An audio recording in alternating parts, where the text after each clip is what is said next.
Welcome back, Golden Flashes fans, to another episode of Flash Talk. We're live from the GFTV studios. Dan Griffin alongside the head ball coach, Rob Senderoff. And, Coach, first and foremost, congratulations. Nice, gritty road win over a very defensive-minded and tough-minded Cleveland State team.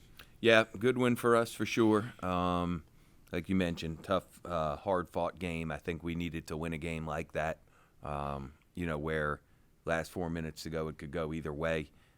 Glad we made the plays we needed to late in that game, and happy we were able to get a win. I was impressed with how hard they played, and proud of the fact that we were able to come out of there with a win. Yeah, you guys obviously overcome a little bit of foul trouble, a road environment against a very, like we said, a very good Horizon League team in Cleveland State that has represented the conference last couple of years, and I mean that would have been a game to really allow the emotions and frustrations to get the better of them with such a tough environment. But you guys kept your composure, and if it wasn't a wire-to-wire victory, it was pretty close. Yeah, great start for us, obviously, and I think the start of the game sort of spearheaded us winning. So, we kept the lead the entire game. They cut it to one a couple times in the second half.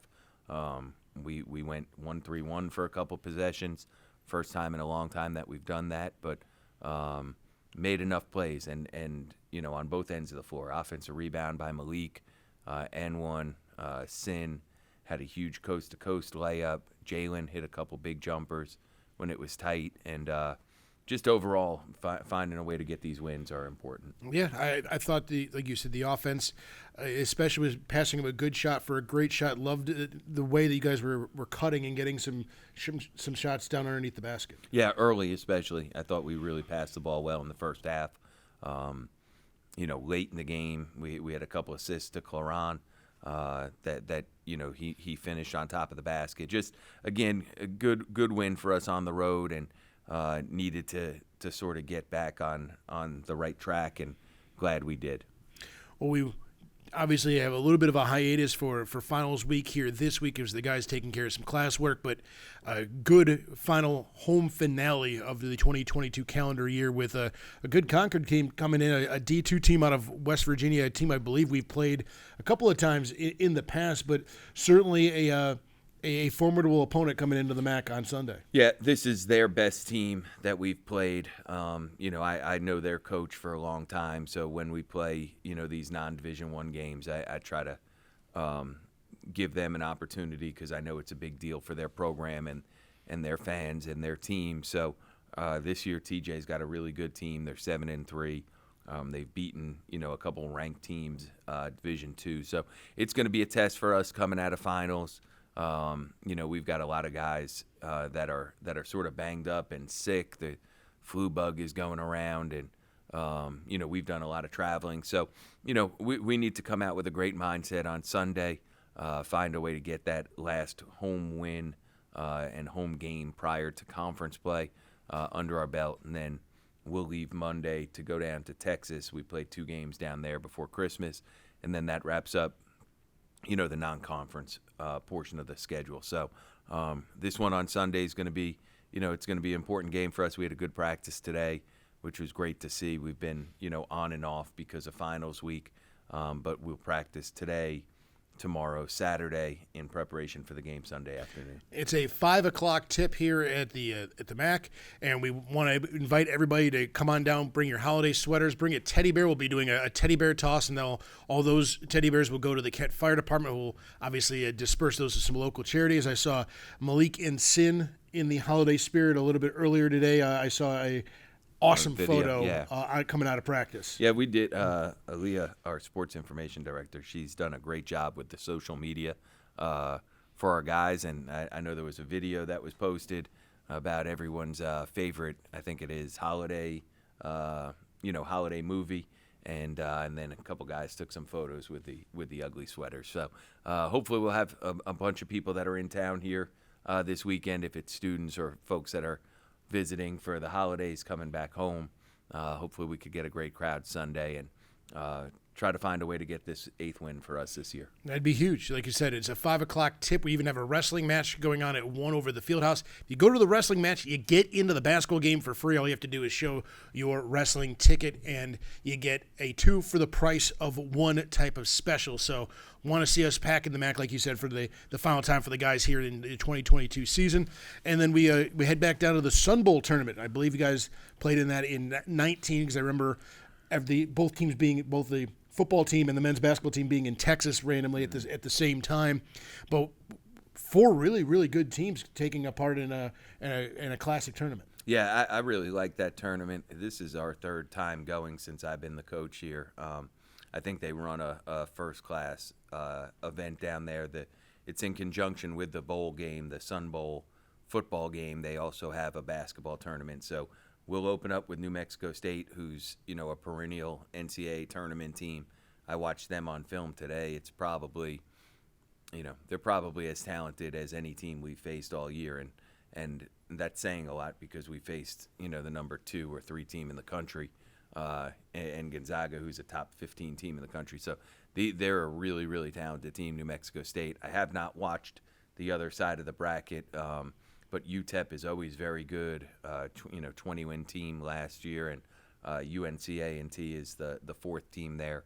It's going to be a challenge for sure, 2 games in 2 days, which, again, I think it always helps us in preparation, again, for the MAC tournament to play back-to-back nights. So that's part of why I like to go. The folks down there do a great job. They really like basketball down there and support the event really well. So I'm looking forward to getting back out there again and challenging ourselves against another excellent team. I mean, our non-conference schedule has just been, game after game that, good teams, which I think are going to help us as we get into league play. And like you mentioned prior, you get in that true tournament setup, which at least gets you kind of a lower pressure kind of sense of March, but you obviously want to take home some hardware, and you get that back-to-back setup that you're going to get once everybody kind of marches to Cleveland. Yeah, that's a big part of why I like to do it, is you play back-to-back days, and to prepare for the conference tournament, playing back-to-back days, you need to do it 3 straight days in league play. So in March, if you get a chance, so to get that opportunity, like you said, get a chance to win a championship when you go down there. It's run very well. It's organized well. The people down there are great to us. So I'm glad to be back, down there. And when we play New Mexico State, that'll be as challenging a game. Neutral site, which is good as well, for a lot of reasons. Having to bring your own energy. There's a lot of benefits of playing in this tournament right before Christmas. So, and then our guys get a little bit of a break, 4 days off, and with the season we've had in terms of travel, where we've gone, starting in August, going to Australia, and then Washington and Houston and Charleston and Texas again, so Seattle, so we've had a lot of travel. So guys will get a little bit of a break before conference play, and well deserved. Yeah, recharge the batteries before we hit the ground running for a very competitive Mid-American Conference slate. It will be a lot of fun. But focusing back in on the game on Sunday, you mentioned Concord is a 7-3 ball club. What do they do well that has given them a lot of success at this D2 level so far this year? Yeah, well, they can score the basketball. That conference that they're in is one of the sort of like high-flying up and down leagues in the country. So they score close to 80 points a game. They're actually a pretty good defensive team in that league. So I think they bring versatility. They've got a number of wings, a couple guards that can really shoot the basketball. Like, they're a tough team, and when you play a team that can shoot the ball from various positions, your defense has to adjust a little bit. So and when you play a team that plays as fast as they do, you have to make sure you're back, in transition defense and doing a good job on the glass and all the things you need to do to win games. Like, the game will be challenging for us, but we're looking forward to playing because, a week off, and it's nice to get back on the court. Well, obviously with the pace of play, there's that many more possessions that you have to deal with, as opposed to maximizing a possession with a team that wants to slow it down. Now, with a team that wants to as many times with the basketball as possible, that just creates a whole different tempo to where, yes, the emphasis is still on those things, but it's done in a much more kind of condensed atmosphere. Yeah, I'm looking as I'm speaking to you. They average, I knew it was over 82 points a game. So,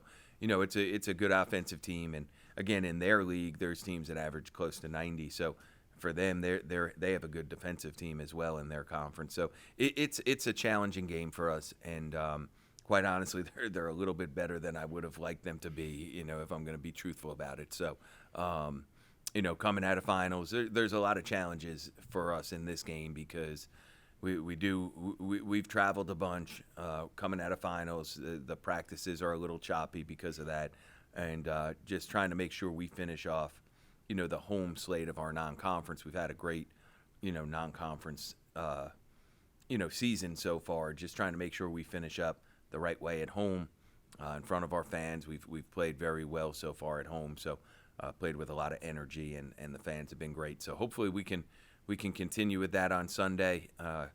Get that 8th win, and then head down to Texas and see what we can do down there before Christmas. Yeah, I think this is a good tune-up game for you before you head to Texas because, like you mentioned, this game means a lot to Concord. Yeah. Getting a shot at a Division I team with them playing with a lot of confidence. You have to figure at 7-3. This is a good kind of a litmus test for just kind of the mental fortitude for your team before coming out of finals and before going to Texas. Yeah. Quite honestly, we played a non-D1 earlier in the year. It was probably one of our worst performances of the season. So, making sure we're focused on what we need to do. I mean, that's the bottom line. So, we had a good practice today, a really good one. So we have Friday, Saturday, play Sunday, 5:00, and hopefully we can figure out a way to win, move forward, and then finish out this non-league down in Texas and get ourselves ready for conference play because the league's going to be, like it always is. It's going to be tough, and we're excited for what's ahead. Absolutely. Again, it's a 5:00 tip right here in the MAC. And again, we want you to wear your Christmas sweaters. There's going to be a holiday theme to it.